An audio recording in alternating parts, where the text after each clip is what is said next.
kasus penerapan knowledge management.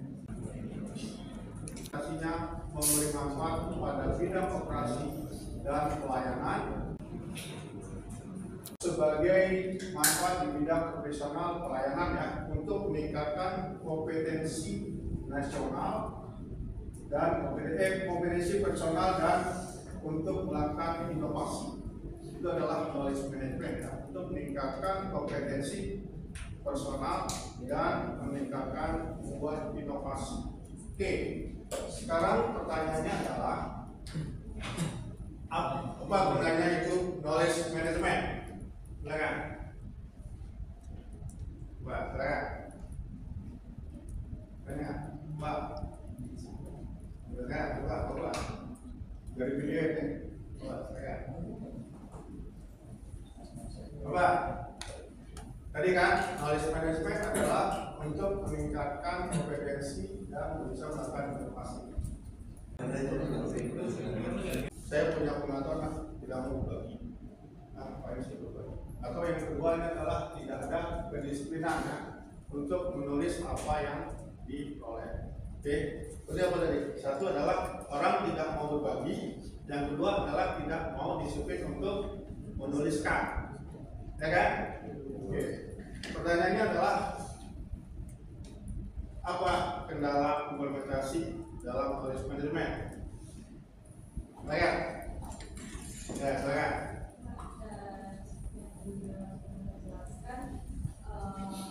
Ada dua poin di mana kendalanya itu yang pertama adalah beberapa banyak orang yang nggak mau share tentang passion knowledge-nya, sehingga itu orang-orang lain nggak bisa mengetahui pengalaman-pengalaman yang mereka alami, pengalaman yang mereka paling tidak sudah profesional mengetahui. Yang kedua itu mungkin kurang rajin untuk dokumentasi, sehingga banyak pengalaman dan pengetahuan yang miss gitu kan. Jadi seharusnya begitu dokumentasi sehingga nextnya bisa menjadi pelajaran ataupun acuan, insight juga untuk management dari perusahaan ataupun juga proyek-proyek. Oke, gitu ya, fokus ya. Ada lagi? Kenapa? Silakan. Apa sih kendala tidak dilakukannya implementasi pada knowledge management? Oke ya, gitu ya. Jadi betul ya kata Oke, implementasi knowledge management di sini adalah Pertamina merupakan suatu proses sistematis dalam pengetahuan, suatu proses sistematis yang menciptakan, yang menangkap dan mendokumentasikan pengetahuan, ya. Menciptakan, menangkap dan mendokumentasikan serta menyebarkan pengetahuan, ya. Itu ya, knowledge management adalah yang menciptakan, menyebarkan dan menangkap ilmu pengetahuan. Itu adalah knowledge management. Oke, sekarang bertanya apa itu knowledge management? Coba. Ya. Proses mengolah pengetahuan, Pak. Proses mengolah Pengetahuan dari eksternal. Dari eksternal ke internal. Oke. Konsep knowledge di Pertamina adalah satu adalah melakukan proses pada awal rekrutmen agar potensi karyawan dapat sejalan dengan tujuan perusahaan melalui program training dari manajemen berupa satu presentasi. Ya. Ini adalah presentasi, ada simulasi, ada studi kasus, dan ada belajar mandiri, dan ada coaching atau mentoring. Ya, jadi proses untuk melakukan knowledge management itu dilakukan dengan presentasi, yaitu ada knowledge dipresentasikan di kalangan yang ada. Yang keduanya adalah melakukan simulasi. simulasi itu adalah program yang kita simulasikan, yang kira-kira nyata, ya. Kalau studi kasus adalah kasus-kasus yang ada di perusahaan itu dibuat studi kasus dan dipelajari serta diselesaikan. Belajar mandiri yaitu diharapkan semua peserta itu melakukan pelajaran mandiri, ya, belajar buku, lihat yang terjadi. Yang kelimanya adalah coaching atau mentoring. Mentoring di sini adalah melakukan coaching, ya. Jadi ada yang udah ahli di bidang itu, dia lakukan mentoring untuk mempelajari bahwa pengetahuan seperti ini, ya. Ini adalah yang dilakukan oleh Pertamina. Oke, presentasi, simulasi, studi kasus, dan oke. Bisa dijelaskan kira-kira bentuk dari presentasi itu seperti apa sih? Enggak? Ayo, Pak. Apa presentasi? Dengan yang lain, coba mesti masuk ke nilai partisipasi. Coba, ya, silakan. Presentasi bisa seperti TEDx itu referensi juga, terus perkuliahan presentasi, terus juga mungkin seperti adanya pertemuan, mungkin konferensi juga itu bukan formal, kayak antara mungkin konsultan menjadi informasi, tapi dengan cara yang presentasi, mungkin juga bisa jadi presentasi online gitu kan, dari YouTube, dari sosial dan sebagainya. Oke, ada lagi? Coba yang lain. Rekan. Ada lagi? Apa? Kira-kira apa? Kalau misalkan kalau studi kasus seperti apa? Studi kasus apa? Apa? Menganalisis dari kasus-kasus yang ada, ya. Oke. Gitu, ya. Oke, silakan yang lain. Meningkatkan kualitas sumber daya manusia Pertamina, ya. Jadi kasus tersebut supaya dengan adanya knowledge management ini sumber daya manusianya bisa meningkat, gitu, ya. Ini adalah bentuk dari tahapan yang dilakukan di PT Pertamina itu adalah acquisition, ya. Jadi nanti setelah penjelasan ini kalau ditanya acquisition harusnya sudah bisa, ya. Acquisition adalah bagaimana karyawan menerima pengetahuan sejak awal rekrutmen hingga berada di puncak karir. Itu, ya, acquisition, ya. Caranya adalah dengan internal training eksternal, pembelajaran learning, seminar, sekolah, dan program pendidikan. Jadi adalah acquisition itu adalah pengertiannya adalah bagaimana karyawan bisa menerima pengetahuan dari awal dia masuk sampai dia bisa ke karir. Itu, ya, acquisition. Contoh banyak kan kejadian, kan, apa dari yang direktur BCA salah satu juga, ya, itu dari apa? Dari office boy, kan, ya, dari office boy dia bisa sampai ke puncak karir. Itu yang dinamakan dengan acquisition. Dari awal dia masuk sampai dengan dia sampai bisa menjadi posisi. Itulah yang dinamakan dengan acquisition, ya. Kenapa? Karena dia bisa menerima ilmu pengetahuan, ya, kan? Dia bisa menerima pengetahuan dan lama-lama menjadi bisa menjadi di puncak karir. Itu, ya, itu adalah. Jadi gitu, kalau kita masuk dari ini banyak, ya, orang nggak langsung dari bos, kan, dari awal dari office boy dia naik dan sebagainya. Oke, silakan. Pertanyaannya apa itu acquisition? Coba penjelasan acquisition. Apa?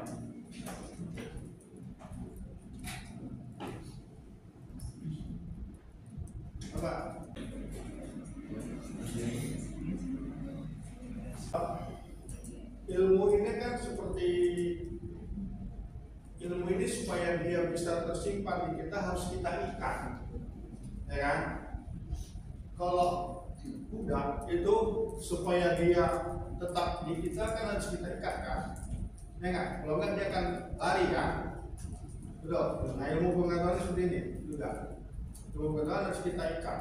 Cara mengikat ilmu pengetahuan adalah dengan cara apa? Dengan cara menuliskannya, membuat buku, membuat ide-ide. Itu adalah meningkatkan ilmu pengetahuan. Ya.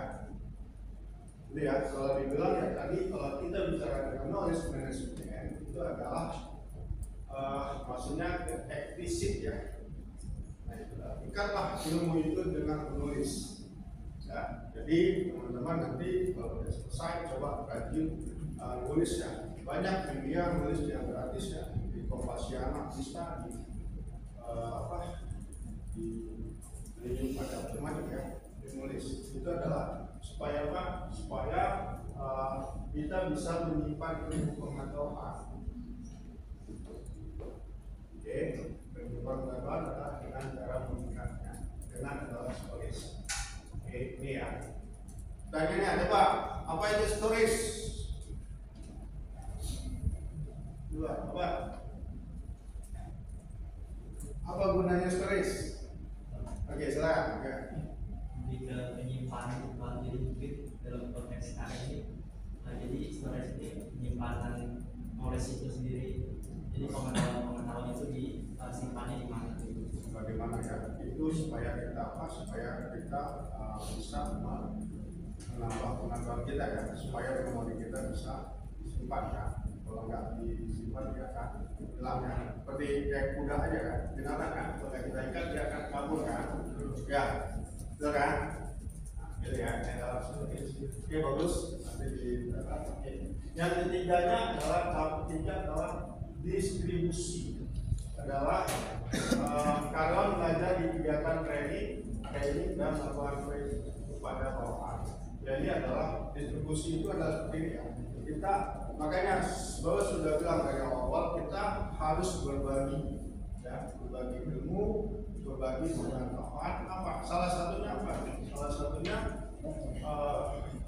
kalau kita mendistribusikan gitu ya. Sekarang sudah banyaknya media yang mendistribusikan pengetahuan kita ya. Kita bisa bikin upload di YouTube kan, betul kan? Ya, bisa di buku atau bisa mengajar. Nah itu adalah salah satu distribusi itu untuk menambah pengetahuan kita juga, ya kan? Ya bapak dulu seperti mahasiswa, kenapa bapak sadar? Kalau bapak dulu salah satunya intinya kenapa? Kepingin belajar lebih bisa dari teman-teman gitu. Kalau belajar kalau bisa, kadang-kadang teman-teman dulu yang kuliah itu dipanggil, dia bermain kenapa? Saya udah ngerti ini, saya ajarin kasih tahu kamu. Kadang-kadang motivasi kita. Makanya kita tidak usah beli dengan ilmu, karena kalau kita mau berbagi mengajarkan itu kita akan akan dikasih ilmu yang baru, ya kan? Betul kan? Nah gitu ya, salah satunya Pak. Ya kan kita maju juga kan, saya bisa lebih cepat mengerti ini supaya apa? Supaya saya bisa ngajarin teman-teman, atau nanti teman-teman kadang-kadang nanya, ini kan? Datang ke tempat dulu pas ke Bandung. Karena itu kawasan sebenarnya ya biasa lah kita anak muda biasa ya kan belajarnya setengah jam tapi ngobrolnya lama-lama kan, tapi nggak apa-apa kan. Ini adalah salah satu tujuan distribusi. Oke, pertanyaannya lagi, bagaimana knowledge management dalam hal distribusi? Coba. Ya. Mungkin pertama kalau menurut saya sebuah siklus ya Pak. Ya. Jadi sosialisasi, eksternalisasi, kombinasi, distribusi, implementasi. Dimana tuh itu terus-menerus seperti itu ya Pak. Dan distribusi ini suatu tahap yang mana si individu ini melakukan pembagian seperti kayak publishing, seperti Pak. Terus juga melakukan coaching atau presentasi itu mungkin salah satu bentuk dari distribusi Pak. Distribusi ya. Jadi dari implementasi itu diimplementasikan lalu didistribusikan. Gitu ya, implementasi daripada knowledge management ya. Ya, jalan ya. Oke ya. Sekarang implementasi ya, implementasi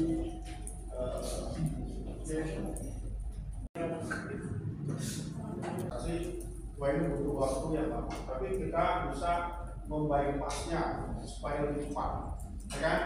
Lebih cepat, jadi kita bisa berinovasi. Yang tadinya butuh misalkan 5 hari, tapi kita bisa melakukan implementasi dengan knowledge management, bisa berkreasi dan menjadi lebih cepat. Ya, itu adalah implementasi. Oke, salah satunya itu karya nyata ya. Karya nyata itu memang yang bisa dirasakan langsung ya. Yang tadinya lama dengan adanya implementasi kita bisa lebih cepat. Problem-problem misalnya ada permasalahan kita bikin knowledge management karena masalah itu sudah ada dan kita bisa bikin kreasi. Misalkan kita programming, kita bisa bikin misalkan di MyPG ada bukan soal untuk bisa ngisi karya itu bisa langsung aja dengan sistem kita kreasi ya, satu kali isi, satu kali 2, 3 bisa pakai algoritma pakai apa bisa langsung kan. Ini adalah contoh dari implementasi.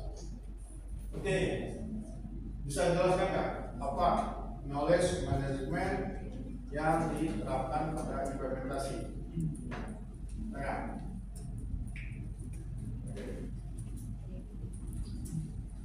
ada, yang lain mana? Ada. Itu bisa karya nyata ya. Oke, silakan. Terima ya.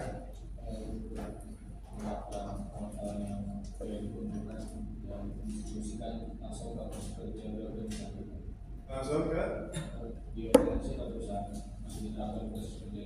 langsung diterapkan ya. Contoh seperti yang dari KPI kemarin ya, bisa dilakukan karya ya, atau ada kontribusi ya. Berapa? Tentang KPI dan apa?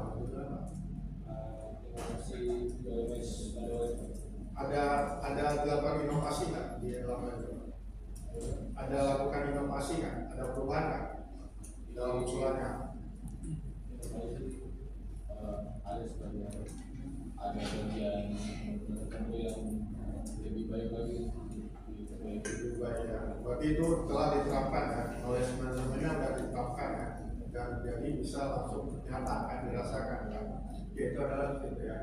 Oke, bagus. Nah, ini komit sebagai KM di Pertamina ya. Knowledge management dengan dipopulerkan biar disingkatkan komen. Oke, orang-orang yang terlibat aktif secara konsisten dalam berbagai kegiatan, berbagai pengetahuan yang dijalankan selama ini disebut dengan komiter. Ini ya, ini ada kalau pengetahuannya komen, sedangkan para yang melaksanakannya adalah komiter. Ya. Ini komen sebagai KM di Pertamina adalah satu adalah agar visi dan misi yaitu sejalan, yaitu dengan cara apa? Dengan cara mengembangkan portal komen dan melakukan internalisasi komen. Itu ya. Ini adalah ada 2 ya untuk mengembangkan komen. Komen itu adalah knowledge management yang diterapkan pada Pertamina. Itu adalah dengan cara mengembangkan portal dan melakukan internalisasi program komen. Internalisasi itu adalah bagaimana mengeksplorasi program-program komen didistribusikan, disebarkan dan diketahui oleh orang-orang. Oke,